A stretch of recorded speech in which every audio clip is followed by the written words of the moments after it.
Shalom anak-anakku yang terkasih, selamat berjumpa kembali hari ini bersama dengan Mrs. Wiwit dalam mata pelajaran Pendidikan Agama Kristen dan Budi Pekerti. Baik, hari ini kita akan melanjutkan pembelajaran kita masuk dalam pelajaran 3.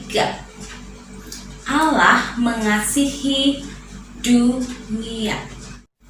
Bahan Alkitab untuk pelajaran hari ini, Yesaya 9 ayat yang ke-6, Yesaya 53 ayat 2 sampai ayat yang ke-5, Daniel pasal yang kedua, pasal 7 sampai ayat yang ke-14, Lukas 2 ayat yang ke-12. Baik anak-anak, sebelum kita akan melanjutkan pembelajaran kita, ada 2 pertanyaan yang harus kalian jawab ya. Ya, ini pertanyaan yang kalian harus jawab ya. Nomor 1. Menurutmu, mengapa Allah mau mengasihi manusia berdosa? Jawabannya, karena Allah itu kasih. Selanjutnya nomor 2. Menurutmu, apa artinya Allah mengasihi dunia? Ya, jawabannya, kasih Allah itu ditujukan untuk semua orang yang berdosa atau untuk dunia. Allah rela mati untuk menyelamatkan manusia dari dosa dan memulihkan kembali hubungan manusia dengan Allah. Anak-anak, Allah mengutus banyak nabi kepada umat-umatnya. Nabi-nabi itu diutus Tuhan untuk mengajar tentang kasih Allah dan bagaimana melayani Allah. Allah juga memberitahukan tentang janji-janji Allah melalui nabi-nabi itu. Kita akan melihat janji apa saja yang diberikan oleh Allah kepada umatnya. Janji Allah kepada Abraham. Semua bangsa akan diberkati melalui Abraham. Berkat itu akan turun melalui juru selamat, yaitu Yesus Kristus. Nabi Yesaya bercerita tentang hadirnya juru selamat, dan juru selamat akan menghapuskan segala dosa dan penderitaan. Daniel mengartikan mimpi Nebukadnezar tentang arti batu. Batu itu memecahkan semua kerajaan. Batu itu tumbuh besar. Demikianlah kerajaan Yesus akan tumbuh besar dan akan menjadi kerajaan yang kekal. Sakaria 9 ayat 9, Sang Raja besar akan membawa keselamatan. Allah merencanakan banyak hal dan Ia mewujudkan rencananya sesuai dengan waktunya. Raja yang dijanjikan itu adalah Yesus, Juru Selamat dunia. Anak-anak, pelajaran hari ini adalah merupakan pelajaran lanjutan dari pelajaran-pelajaran sebelumnya. Kalau beberapa minggu yang lalu kita belajar tentang dosa, dampak dosa ya. Hari ini kita belajar tentang bagaimana Allah mengasihi dunia. Allah tidak bisa dibohongi karena Allah tahu tentang segala-galanya. Dalam cerita Adam dan Hawa, Allah tahu bahwa Adam sudah melanggar perintah Tuhan. Ia memakan buah yang tidak diperbolehkan untuk mereka makan. Mereka memakan buah yang dilarang Tuhan, yang pada akhirnya membawa mereka jatuh ke dalam dosa. Akibat ketidaktaatan mereka, pada akhirnya Adam dan Hawa yang tadinya hidup enak di Taman Eden, segala sesuatu sudah disediakan, mereka harus bersusah payah karena akibat dari dosa yang sudah mereka lakukan. Mereka tidak taat kepada Tuhan. Tetapi dalam murkanya anak-anak, kasih Tuhan tetaplah ada buat Adam dan Hawa. Ia tetap menjadi bapa untuk anak-anaknya, meskipun mereka sudah berdosa. Allah masih bermurah hati kepada anak-anaknya.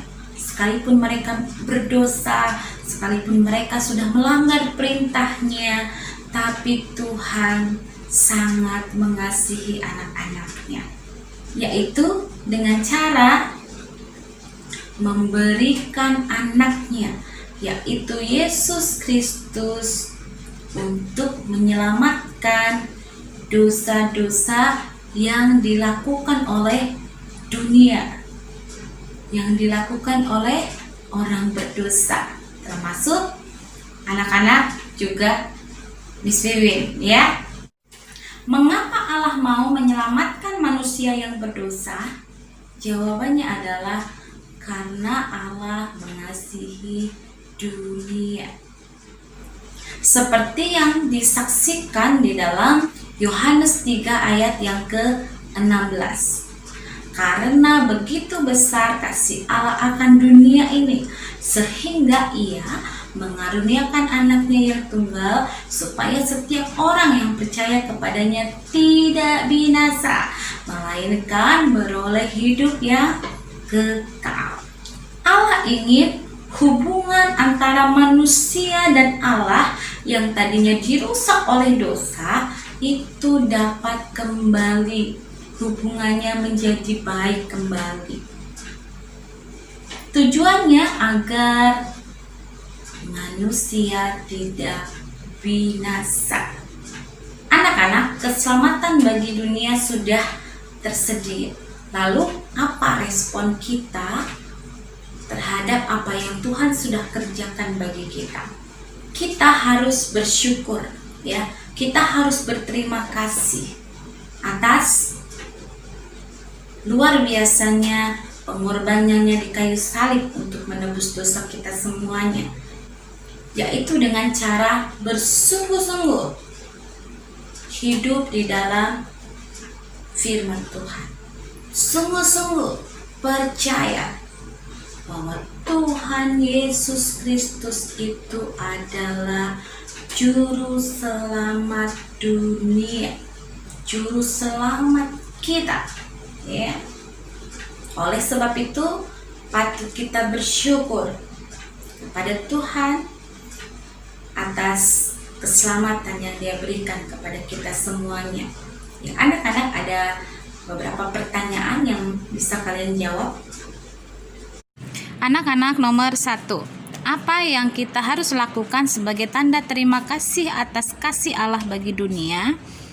Iya, jawabannya adalah hidup taat dan setia kepada Tuhan dan sungguh-sungguh percaya bahwa Yesus adalah juru selamat dunia. Nomor 2. Buatlah doa atau puisi yang menyatakan ungkapan syukur atas kasih Allah bagi dunia. Ya, ini adalah salah satu contohnya, ya. Tuhan Yesus, terima kasih atas kasih dan pengorbananmu di atas kayu salib yang membebaskanku dari dosa. Saya mau hidup beriman, taat dan setia kepadamu. Dalam nama Tuhan Yesus Kristus, amin. Anak-anak, Miss Wiwin akan mengajak kalian semua untuk menyanyikan lagu yang menyatakan tentang kasih Allah dalam hidup kita. Kita nyanyikan sama-sama, ya.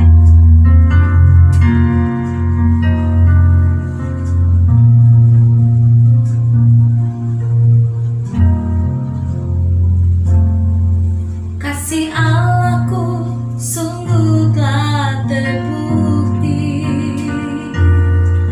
ketika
terima kasih kalian sudah mengikuti pembelajaran hari ini dengan baik ya.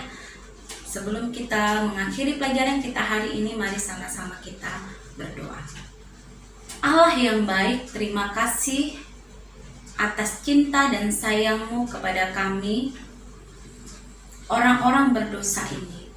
Kami bersyukur untuk anugerah yang Engkau berikan, yaitu dengan memberikan Yesus Kristus untuk menebus dosa kami semuanya. Tambahkan iman kepada kami untuk kami semakin percaya bahwa Tuhan adalah juru selamat kami. Dan tolonglah kami agar kami dapat hidup taat dan setia kepada Tuhan. Dalam nama Tuhan Yesus kami berdoa. Amin.